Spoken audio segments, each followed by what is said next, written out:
La Première Guerre mondiale fut pour la technologie le premier grand test du XXe siècle. Le premier conflit industriel opposant les grandes économies occidentales. L'effort de guerre s'exprimait en termes de canons et d'obus. En 1916, pourtant, le conflit est dans l'impasse. Et les Britanniques décident qu'il faut faire quelque chose.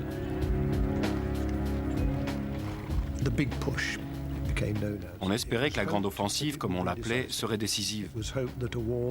On espérait qu'une guerre dont certains pensaient qu'elle serait peut-être finie à la Noël de l'an 1914, qui s'était traînée jusqu'à la fin de 1915, pouvait prendre fin en 1916. Le général Henry Rawlinson élabore un plan. Le problème des hommes de Rawlinson sur la Somme, c'est que les Allemands s'étaient enterrés dans une série de tranchées très profondes et très sûres. Rawlinson envisage un barrage d'artillerie d'une violence sans précédent. Des millions d'obus pleuvront sur les lignes allemandes.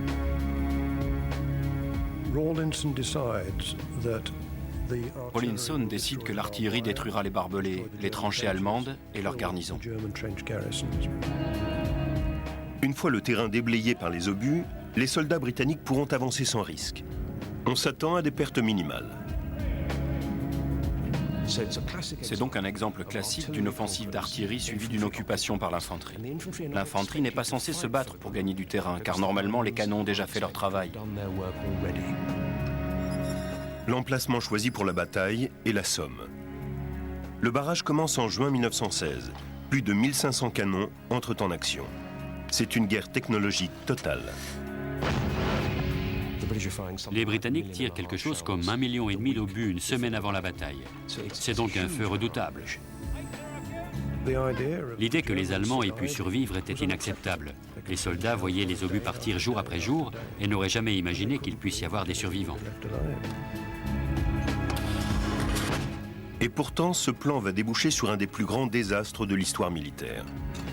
Un désastre qui trouve ses origines dans les tout premiers jours de guerre.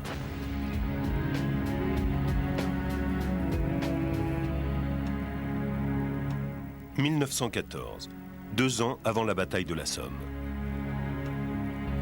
En Angleterre, les premières pertes militaires ont conduit à un recrutement massif de civils. D'un bout à l'autre du pays, des hommes ont quitté leur foyer pour rejoindre ce qu'on appelle les Pulse Battalions, les bataillons des copains. À Accrington, dans le Lancashire, les soldats ainsi recrutés feront partie des combattants de l'offensive de la Somme. Au moment où la guerre a été déclarée, le maire a fait passer une annonce dans le journal local faisant appel aux volontaires pour l'armée de Kitchener et le Pulse Battalion d'Accrington. En réponse à cette annonce, en 10 jours, plus d'1 millier d'hommes se sont enrôlés. Il y avait des mineurs, des ouvriers de l'industrie du coton, des ingénieurs, etc. À la fin de l'année 1914, plus d'1 demi-million d'hommes se sont engagés. Mais leur départ a épuisé les réserves de main-d'œuvre. Les professions qualifiées ont été touchées de plein fouet, en particulier dans l'industrie de l'armement. En 1915, une main-d'œuvre toujours plus restreinte fabrique de moins en moins d'obus. Or, c'est sur ceci que repose l'effort de guerre. Les journaux ont vent de l'affaire et un scandale politique éclate. Ça a fait grand bruit, car peu de temps avant, Asquith, le Premier ministre, avait annoncé sur les conseils du ministère de la Guerre que les réserves d'obus étaient suffisantes. Le Premier ministre était donc pris en flagrant délit de mensonge. Lloyd George, le grand magicien politique de l'époque, est chargé de régler le problème et se met aussitôt en devoir de lever un autre type d'armée, des ouvriers pour les usines d'armement.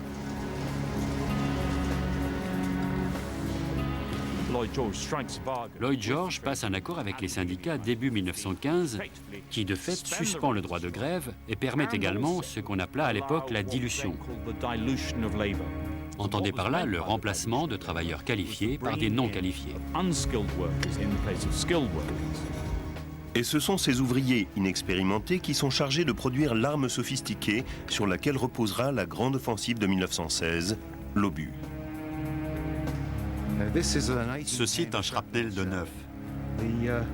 L'obus se compose d'une enveloppe et d'une fusée qui va faire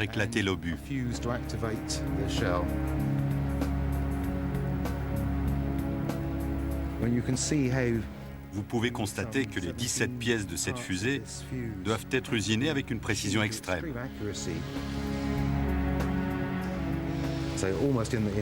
Un peu à la manière d'un horloger fabriquant un instrument de précision, on les assemble pour former cette fusée très complexe qui ne se déclenchera pas si une seule des pièces ne fonctionne pas correctement. La pression exercée sur les ouvriers est considérable. Il s'agit non seulement de maîtriser la technique, mais également d'accélérer la production. Le résultat est désastreux. Près de 30% des obus tirés au cours de la bataille de la Somme n'ont pas explosé, avec les conséquences auxquelles on pouvait s'attendre lors de la bataille.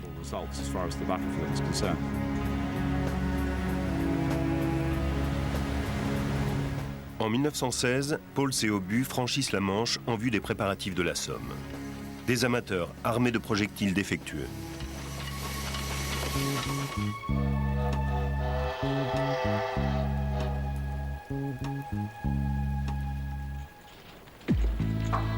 Les Pauls d'Accrington prennent position en première ligne dans le petit village de Serres, face à l'ennemi.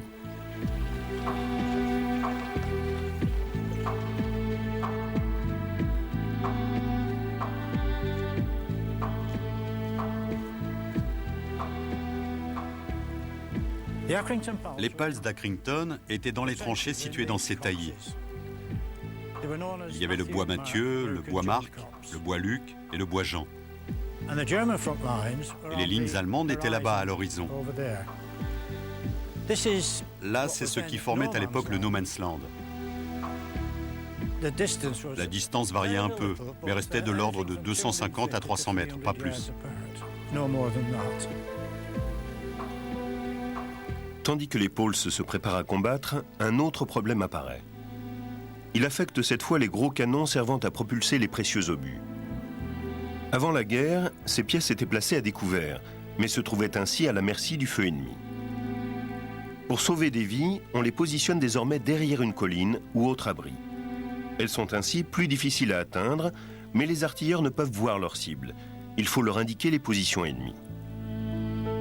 La puissance de feu considérable de l'artillerie dépend donc de l'état plus qu'imparfait des communications militaires. Il fallait dire aux artilleurs où ils devaient tirer.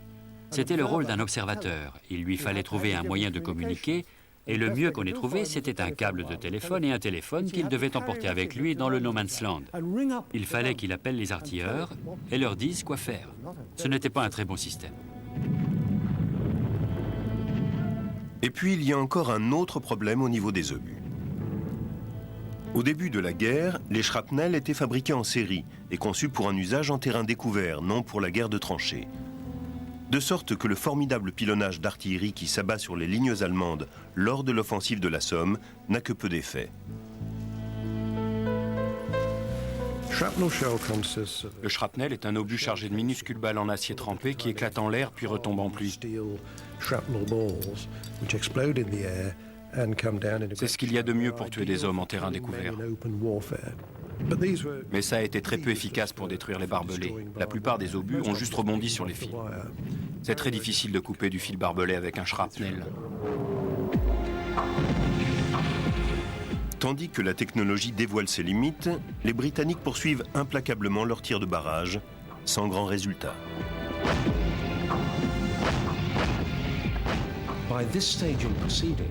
À ce stade des opérations, alors qu'approche le jour où l'attaque est censée se produire, les communications sont difficiles et le plan est devenu quelque chose de presque trop grand, trop important pour qu'on puisse faire marche arrière.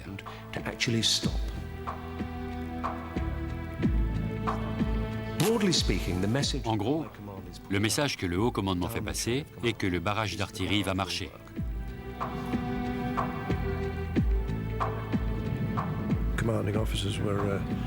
Les commandants disent à leurs hommes, vous allez jusqu'à là-bas et vous occupez les tranchées. Vous pouvez continuer à fumer la pipe si vous voulez. Et comme si souvent à la guerre, on croit ce qu'on a envie de croire. Tous sont convaincus que la préparation d'artillerie a porté ses fruits.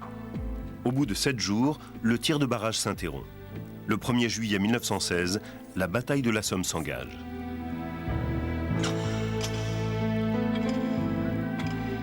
Pour Pour la technologie du XXe siècle, c'est le baptême du feu. Les soldats reçoivent l'ordre de marcher sur les lignes allemandes.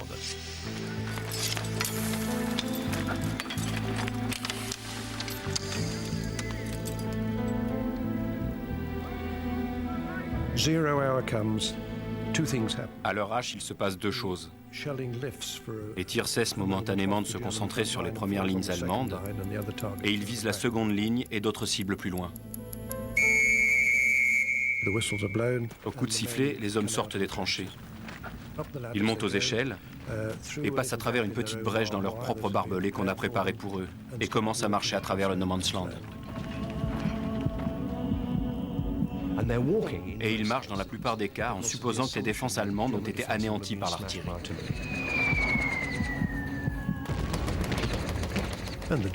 Mais les Allemands ne sont qu'à 10 ou 12 mètres de là. Ils sortent des abris, se postent en haut des parapets et leurs mitrailleurs ouvrent le feu.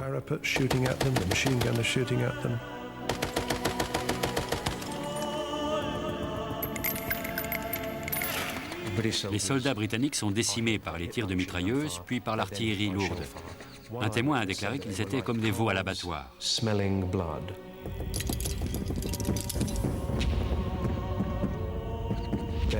Par centaines, par milliers, ils sont arrêtés par les barbelés non détruits en face des premières tranchées allemandes.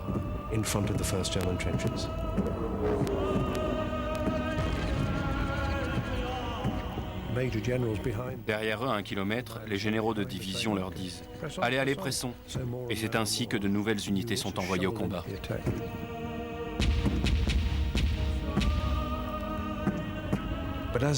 Quand ils ont regardé derrière eux, en direction des tranchées britanniques, ça a été une vision d'horreur.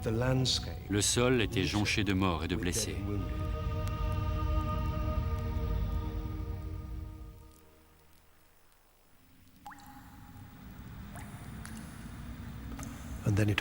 Puis tout s'est apaisé.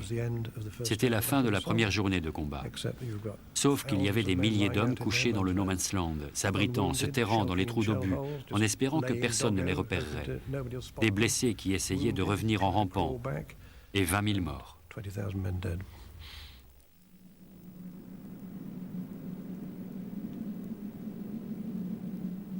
Ce sont les plus lourdes pertes enregistrées jusqu'alors en une seule journée de guerre. La technologie militaire a raté son premier test.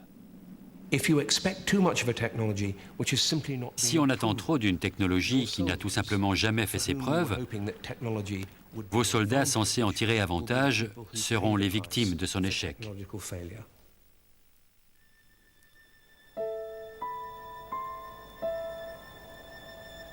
Ce jour-là, pas un seul mètre de terrain n'est conquis dans le secteur de Serre. Les corps des Pauls d'Accrington resteront sans sépulture pendant 9 mois, jusqu'à ce qu'enfin, les Allemands se retirent. C'est seulement alors que les Britanniques prendront les tranchées vides et enterreront leurs morts. C'est le cimetière de la Reine. Il s'agit en réalité d'un charnier. Comme vous pouvez le constater, les pierres tombales sont assez proches les unes des autres, contrairement aux autres cimetières où il y a une certaine distance. Parmi les Pals enterrés ici, 50 ont pu être identifiés. C'est une tragédie et cet endroit évoque un sentiment de vide et de tristesse sans égal.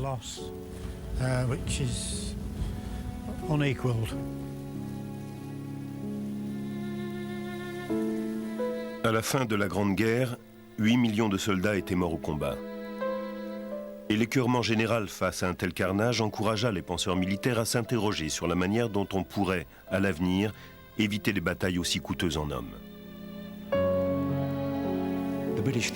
Le théoricien britannique et général de division Fuller déclara qu'il voulait faire des batailles des œuvres d'art et non des barbouillages de sang. La technologie est l'un des moyens par lesquels les gouvernements occidentaux et leurs armées pensent éviter une répétition de ce qui s'est passé sur le front de l'Ouest au cours de la Première Guerre mondiale. Utiliser la technologie plutôt que le sang et la chair humaine pour repousser l'ennemi. Et malgré l'échec subi lors de la Première Guerre mondiale, c'est la technologie qui va apporter une solution au problème. Et notamment l'aéronautique, qui semble alors très prometteuse. Ainsi prit forme le rêve du bombardier.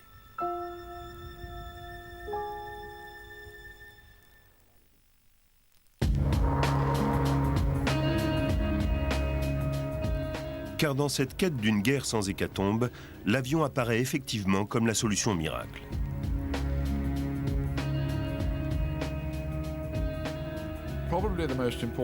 Le débat probablement le plus important et le plus original de l'entre-deux-guerres a été lancé par les pilotes. Ils affirmaient que cette extraordinaire nouvelle technologie, l'arme aérienne, permettait d'éviter toutes les horreurs traditionnelles, la boue et le sang du champ de bataille. Il s'agissait d'offrir à une génération hantée par ce qu'elle venait d'endurer entre 1914 et 1918 une image de la victoire très séduisante. La RAF, qui vient d'être créée, contribue activement à donner corps à ce que l'on appellera le rêve du bombardier.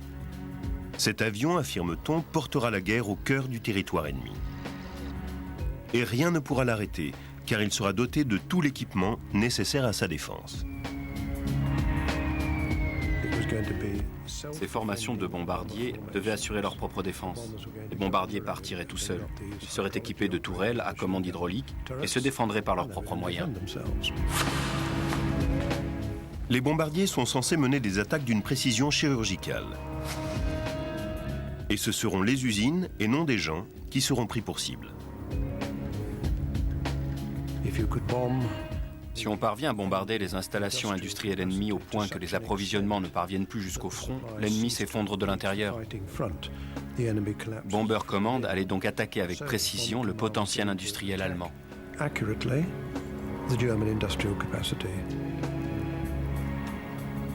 On ne peut reprocher à cette stratégie l'optimisme de ce qu'on appela le rêve du bombardier. C'était une théorie, tout ce qu'il y a de plus noble.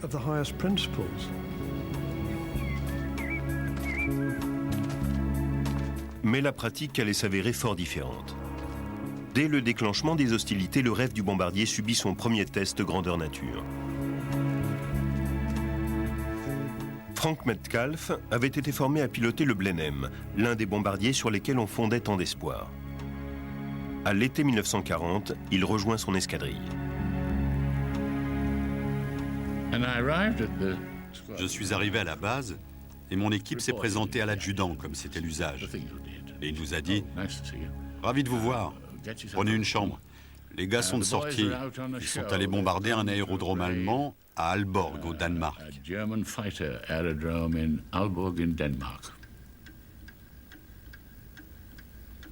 Personne n'est revenu. C'était le premier jour. Vous parlez d'un accueil.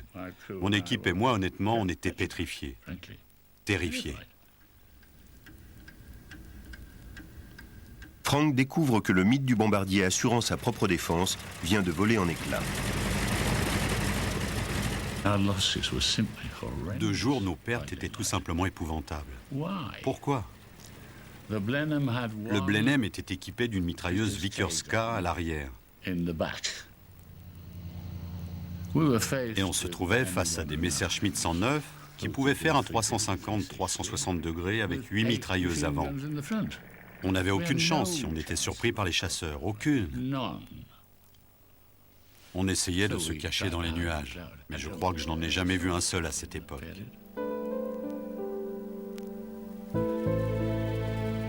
Les pilotes de bombardiers sont littéralement décimés. La technologie dont ils sont tributaires n'est tout simplement pas à la hauteur. La vérité, c'est que la RAF était techniquement bien incapable de concrétiser le rêve de puissance aérienne de l'avant-guerre, ce qui ne les a pas empêchés, pendant toute l'année 1940 et jusqu'en 1941, de continuer à envoyer des Blenheim dans des raids quasi suicidaires, où ils tombaient comme des mouches, car ils estimaient qu'ils devaient faire quelque chose plutôt que de rester les bras croisés. L'accroissement des pertes conduit malgré tout à un changement de tactique avec les missions nocturnes. On espère que les avions pourront tirer parti de l'obscurité. Et en effet, pendant un temps, les pertes diminuent. Mais cette évolution s'opère apparemment au détriment de la précision des bombardements. Des rapports des services secrets révèlent que les cibles allemandes ne sont pas atteintes. À l'été 1941, le gouvernement britannique inquiet demande à un fonctionnaire, David Butt, de creuser les choses. Il a examiné des photos sur lesquelles les équipes avaient affirmé avoir bombardé la cible. Et il a découvert qu'au cours des nuits éclairées par la Lune, une photo sur 4 seulement correspondait à une zone située à moins de 8 km de la cible. Les nuits sans Lune, c'était seulement 1 sur 20. Autrement dit, Bomber Command n'atteignait pas ses cibles.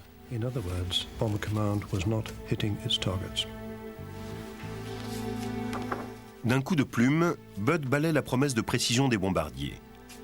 L'onde de choc est ressentie jusque dans les hautes sphères.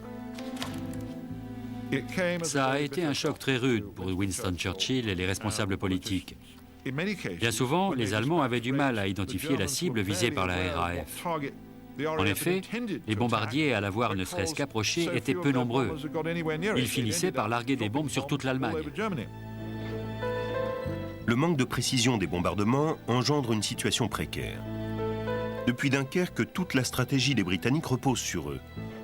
La capacité des bombardiers à vaincre Hitler est remise en cause. Pourtant, au printemps 1942, une solution apparaît. Il s'agit bien sûr du bombardement de zone. Et le bombardement de zone est meurtrier. L'ironie veut que la RAF, qui avait au départ de grands idéaux de guerre sans victimes, ait fini par tuer un grand nombre de personnes.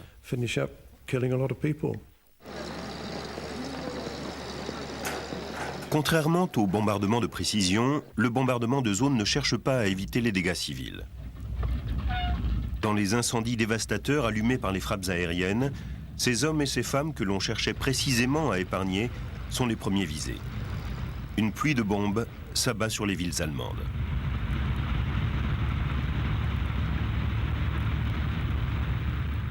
Comment se déroule l'attaque ? Au début du raid, de puissantes bombes explosives détruisent quelques maisons, projettent des gravats dans la rue, défoncent un certain nombre de routes. Leur rôle est d'empêcher les camions de pompiers de circuler dans la ville. Vos grosses bombes explosives font éclater les vitres sur un secteur étendu, arrachent les toitures. Puis une nuée de petites bombes incendiaires de 2 kilos tombe sur les chevrons, le toit ayant été arraché. Elles déclenchent des incendies. Tout au long du raid, on largue des bombes explosives de 250 kilos. À ce stade, elles visent à empêcher les gens de sortir et d'essayer d'éteindre le feu qui va alors s'étendre. Toutes ces bombes jouent donc un rôle particulier.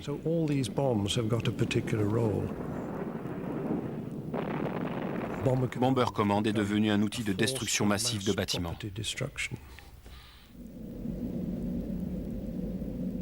En Allemagne, les bombardements de zone feront plus d'1 demi-million de morts parmi les civils. On est bien loin de la promesse d'épargner les populations civiles. Les opinions occidentales aiment s'accrocher à certains mythes. Et l'un de ceux qu'ils affectionnent par-dessus tout, c'est que la Première Guerre mondiale a été une catastrophe sanglante et qu'au cours de la Seconde Guerre mondiale, à l'aide notamment de la technologie moderne, on a trouvé le moyen d'éviter ces catastrophes sanglantes, de vaincre le fléau du nazisme avec un coût humain bien moindre. C'est bien sûr un horrible mensonge. Les pertes en 39-45 ont été bien plus lourdes qu'en 14-18. La seule différence, c'est que les Anglais et les Américains ont payé un prix beaucoup moins élevé. Mais il a fallu payer quand même.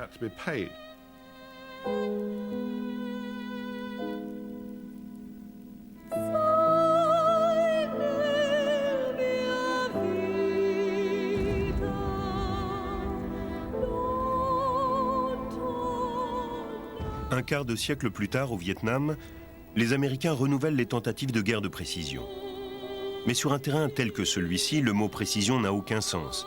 Les GI ne voient même pas leurs ennemis. Ceux-ci sont cachés dans la jungle, et les Américains perdent ainsi des hommes.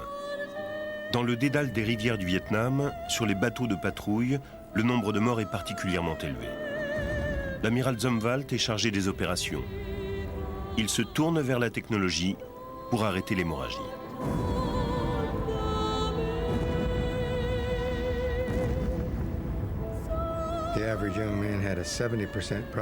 Pour le jeune homme moyen, la probabilité d'être tué ou blessé au cours de son année de service était de 70%.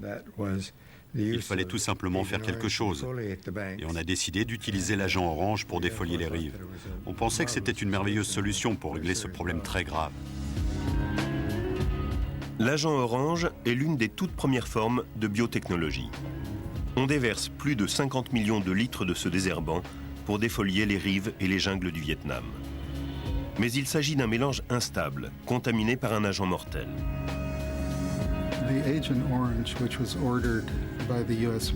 L'agent orange commandé par les militaires n'était pas un mélange purifié. Il permettait la formation de dioxines. Les dioxines sont considérées comme les produits les plus toxiques jamais fabriqués par l'homme. La dioxine est soluble dans la graisse. Si par exemple on l'avale avec des aliments, elle va être absorbée, puis lentement libérée par l'organisme.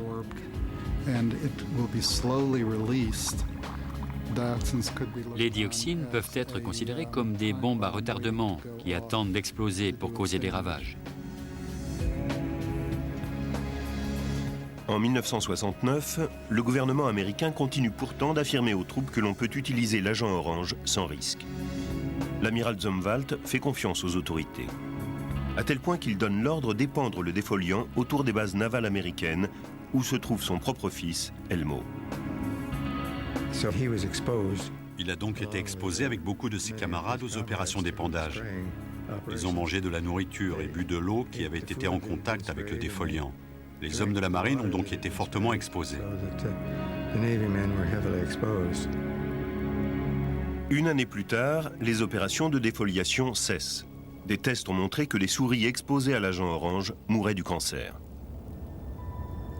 En 1975, les Américains se retirent du Vietnam, laissant un pays ravagé par les effets du défoliant. De vastes étendues de terre sont polluées par les dioxines mortelles, et les Vietnamiens endurent de terribles souffrances, y compris ceux que les Américains étaient censés protéger. Parmi la population sud-vietnamienne, apparaît une vague de cancers et d'anomalies à la naissance. Mais les effets à long terme de l'agent orange ne se limitent pas à l'Asie du Sud-Est.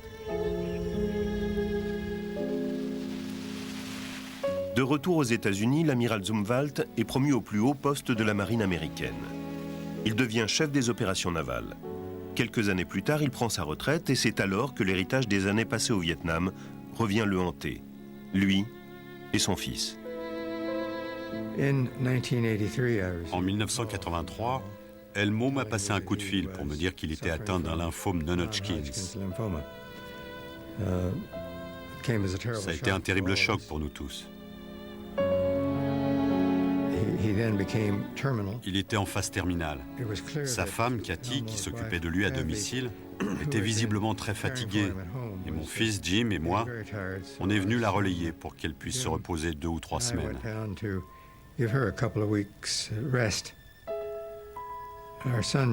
Notre fils Jim a pris la première garde de nuit.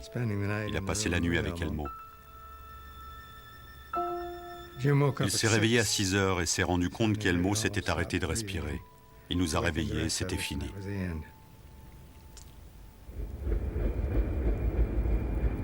L'utilisation de l'agent orange s'est avérée une forme particulièrement insidieuse de guerre chimique.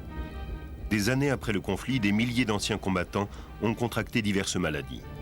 Les fabricants de l'agent orange leur ont versé des millions de dollars en dédommagement. Le gouvernement américain a refusé d'admettre sa responsabilité. L'amiral Zumwalt en a conclu que l'État a pour politique de défendre la technologie ainsi que ses intérêts, même lorsque les choses tournent mal. Le gouvernement a diffusé une note dans tous les services gouvernementaux. Cette note disait en substance qu'il serait extrêmement fâcheux qu'une corrélation entre la dioxine et les effets sur la santé soit établie, car une indemnisation des vétérans du Vietnam serait fort coûteuse.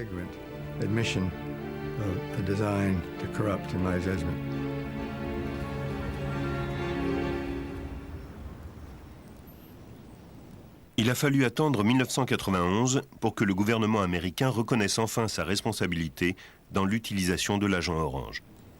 Depuis, aucune indemnité n'a été versée aux habitants du Vietnam souffrant de la dioxine. Sur le monument dédié aux soldats morts au cours du conflit, ne figure aucune des victimes de l'agent orange.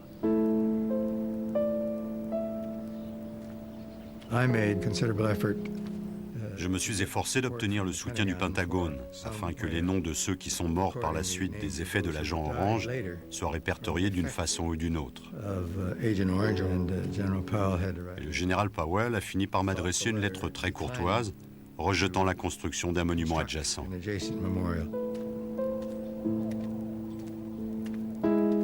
L'année même où le gouvernement américain reconnaît sa responsabilité dans l'affaire de l'agent orange, il se trouve entraîné dans une autre guerre. Une guerre dans laquelle la puissance militaire et le savoir-faire technologique semblent enfin arriver à maturité. On est en 1991 et la guerre du Golfe commence.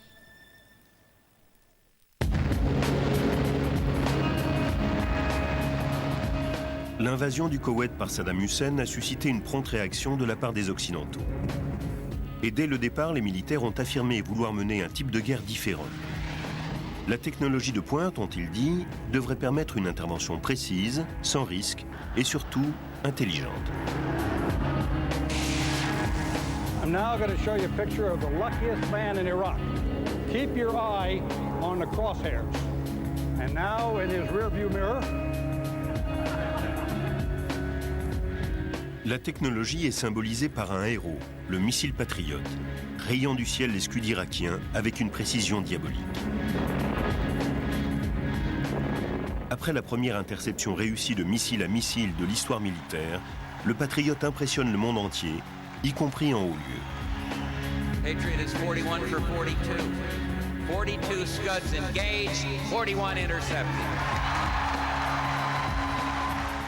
Ce taux d'interception est également applaudi des troupes américaines, enchantées de la protection soi-disant offerte par les Patriotes. On était confiants car on savait que les Patriotes étaient dans le secteur. Du fait des sirènes, on savait qu'il y avait des Scuds, mais on prenait la chose calmement. Le rôle du Patriote s'étend même à la politique. Depuis le début de la guerre, Saddam Hussein envisage de lancer Israël dans le conflit en lançant des Scuds sur les villes de ce pays. Les Américains, désireux de garder Israël dans leur camp, mais en dehors du conflit, leur offrent leur atout majeur, le missile Patriot. Les Américains ont affirmé qu'en 24 heures, ou tout au plus en 48 heures, ils mettraient un terme à la menace d'attaque de missiles, et qu'il n'y avait donc aucune raison qu'Israël use de représailles. Les Israéliens acceptent le marché, et la guerre prendra fin sans qu'ils ne s'impliquent directement. Le Patriot retourne aux États-Unis, auréolé de gloire. Son succès fait rêver des millions d'Américains et fait oublier un siècle d'échecs technologiques essuyés au combat. La technologie a subi avec succès l'épreuve de la précision. Quelques mois après la fin de la guerre, une enquête est lancée dans l'une des universités techniques les plus prestigieuses du monde. Le Congrès, confiant, veut savoir quelles leçons tirer du succès du Patriot. Le professeur Ted Postol est chargé de mener l'enquête. Les résultats vont se révéler surprenants. Très franchement, je croyais à l'époque que les Patriotes avaient fonctionné. J'ai commencé à rassembler les images vidéo prises pendant la guerre du Golfe et il est apparu alors clairement que les Patriotes avaient été loin d'intercepter les cibles, ne serait-ce que quelques-unes. Postol acquiert peu à peu la certitude que la réputation du Patriote n'est pas fondée sur l'examen attentif de frappes réussies.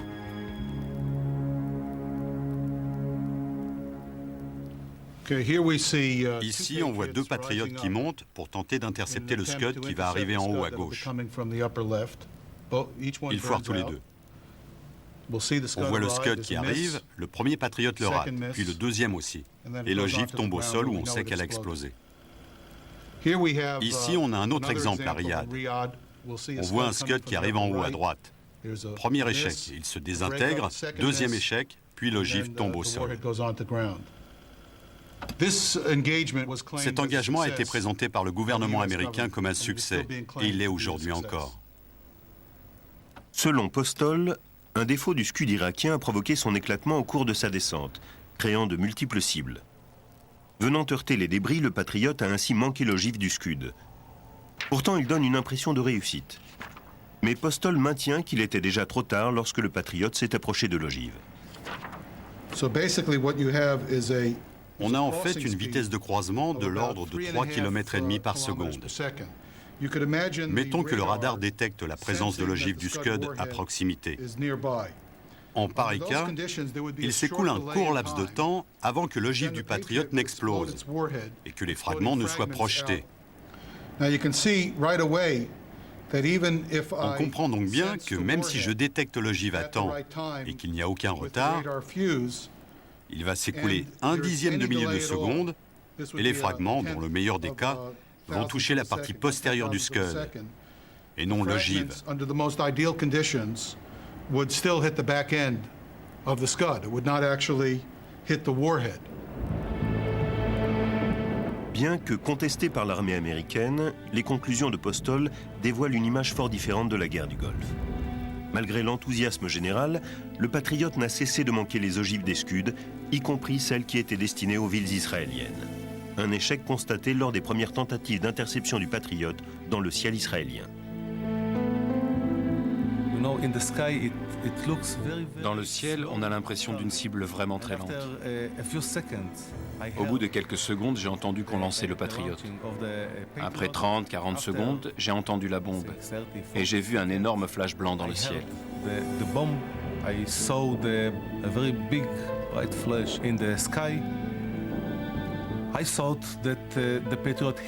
J'ai cru que le Patriot avait touché le Scud, mais au bout de quelques secondes, j'ai vu l'ogive tomber dans le secteur de Tel Aviv. Et on a commencé à comprendre ce qui s'était passé.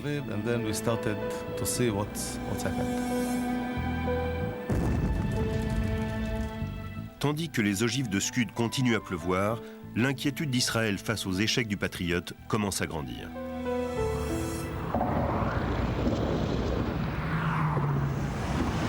Washington, un mois après le début de la guerre. Les attaques répétées de Scud incitent de plus en plus Israël à déclarer la guerre à l'Irak. La situation est critique. Israël envoie son ministre de la Défense pour un face-à-face avec l'homme le plus puissant de la planète. L'entretien a eu lieu dans le bureau ovale. Le ton était assez tendu car Bush n'aimait pas du tout l'idée qu'Israël entreprenne une action militaire. Pour lui, les patriotes offraient à la population israélienne un écran de protection aérienne et il ne voyait pas la raison de tout ce remue-ménage. Il a rejeté mes chiffres. En fait, mes chiffres étaient optimistes. Je lui ai dit à l'époque que la probabilité d'interception par un patriote était de 20%, pas plus. Aujourd'hui, on sait qu'elle n'était pas loin de zéro. Lui pensait que le taux approchait 100%, un léger écart. La confiance du président Bush n'est pas ébranlée. And with the arrival of Patriot battalions in Israel, all told, Patriot is 41 for 42. 42 Scuds engaged, 41 intercepted. La guerre tire à sa fin. L'engagement d'Israël est désormais inutile. Mais une dernière tragédie va frapper les militaires américains. À Daran, 3 jours seulement avant la cessation des hostilités, un Scud tombe sur un entrepôt abritant des troupes américaines. La sirène s'était déclenchée, mais personne n'y faisait vraiment attention. Je me souviens l'avoir vu toucher le toit. Des étincelles ont jailli des fils électriques.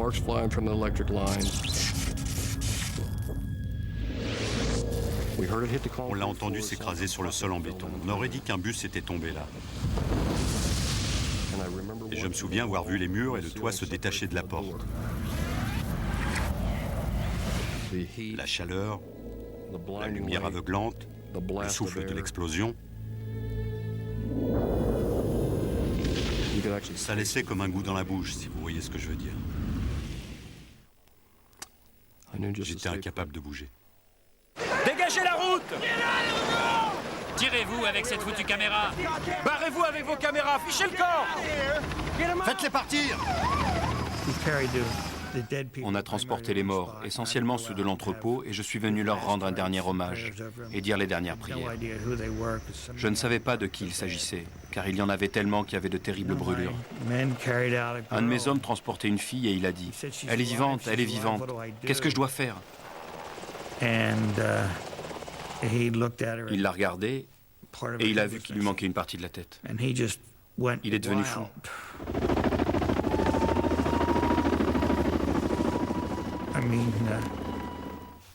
Personne ne s'attend à voir ça au cours de sa vie. L'attaque de Daran a fait 28 morts et un grand nombre de blessés. L'incapacité du Patriot à intercepter le Scud est attribuée à une erreur d'informatique.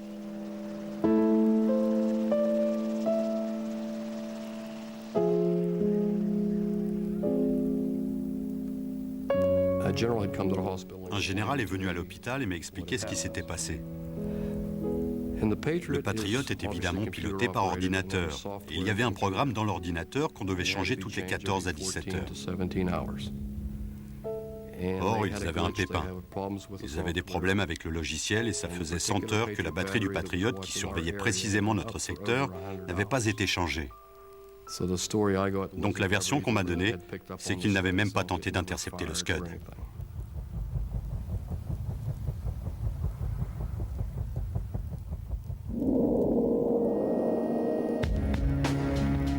Les échecs du Patriot sont considérés comme des cas isolés.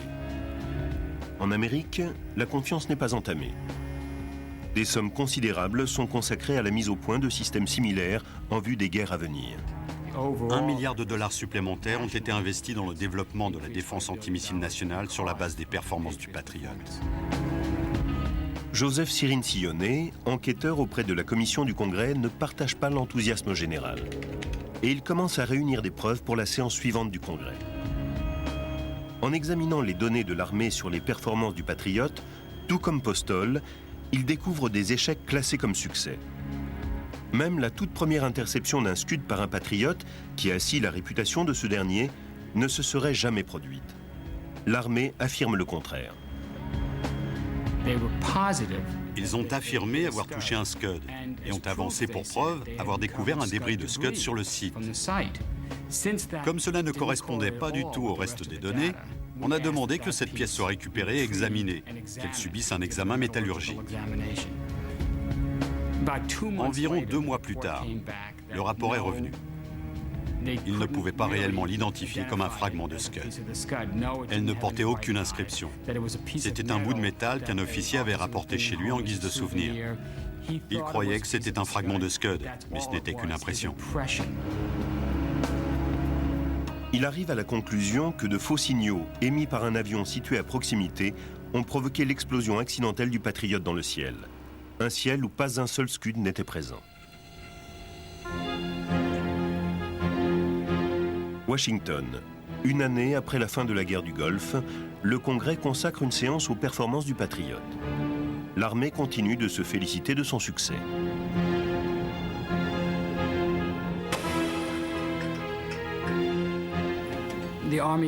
L'armée est intervenue et a fait une prestation assez médiocre.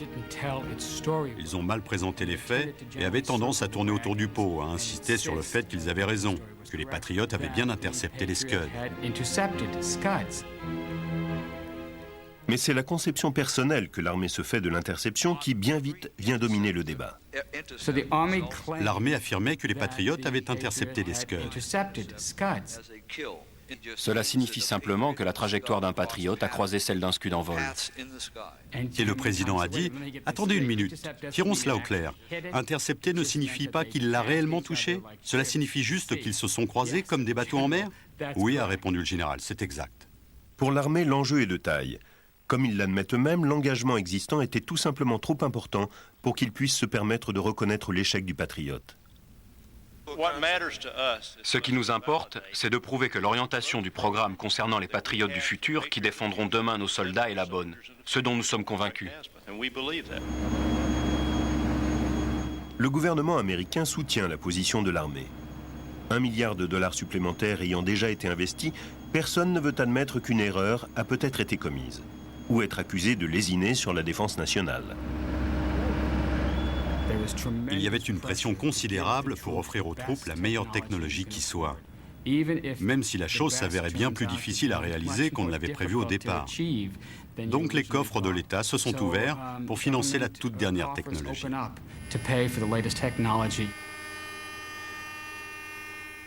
Lorsqu'une nouvelle crise internationale éclate, l'utilisation de la technologie est plus que jamais au goût du jour. Au Kosovo, les Alliés soutiennent dès le départ qu'une arme aérienne sophistiquée est la clé du succès. Aucune troupe ne sera déployée au sol. Comme en 1940, le bombardement de précision est censé produire un impact politique maximal avec des pertes minimales. On pensait qu'on pouvait résoudre les problèmes humains, sociaux et politiques complexes du Kosovo à 15 000 pieds d'altitude et à une vitesse de 450 nœuds. Et bien entendu, ça a été un échec total. Dans la pratique, le bombardement de précision se révèle aussi délicat à mettre en œuvre en 1999 que 50 ans plus tôt. I again stress, NATO deeply regrets the loss of life from this tragic accident. L'OTAN est contraint de changer de tactique, tout comme le Bomber Command britannique au cours de la Seconde Guerre mondiale. Ils ont dit on n'est pas en guerre avec le peuple yougoslave. Puis ils ont commencé à élargir leurs cibles, à viser ce qu'ils appelaient les cibles civiles à valeur militaire, qui incluaient apparemment les stations-service, les ponts, les centrales électriques, les usines hydrauliques, et ils se sont retrouvés en guerre avec le peuple serbe.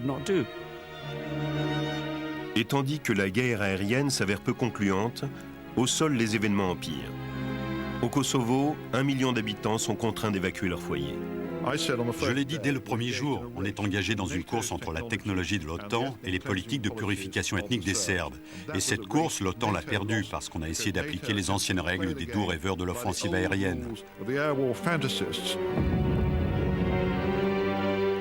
La guerre du Kosovo a montré qu'un siècle de guerre a bien peu appris aux stratèges quant au danger que représente une dépendance excessive vis-à-vis de la technologie militaire. Les frappes chirurgicales, le cheval de bataille de la stratégie militaire du XXe siècle, restent aussi irréalisables en 1999 qu'elles l'étaient en 1916. Quels que soient les succès de la guerre aérienne au Kosovo, ils n'ont pas été remportés comme promis de façon propre, intelligente et précise. Et comme par le passé, ce sont les civils qui ont payé.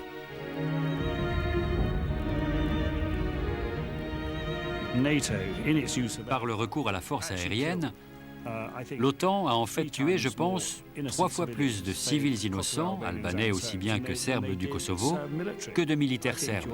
Je pense qu'on court le risque d'être en violation des protocoles de Genève et de La Haye, qui exigent de faire la guerre en se préoccupant de la sécurité des civils. Personne n'a encore trouvé le moyen de remporter la guerre contre un ennemi puissant sans sacrifier un grand nombre de vies humaines. Tout ce qu'on peut faire, c'est se demander qui va payer, qui va y laisser la vie.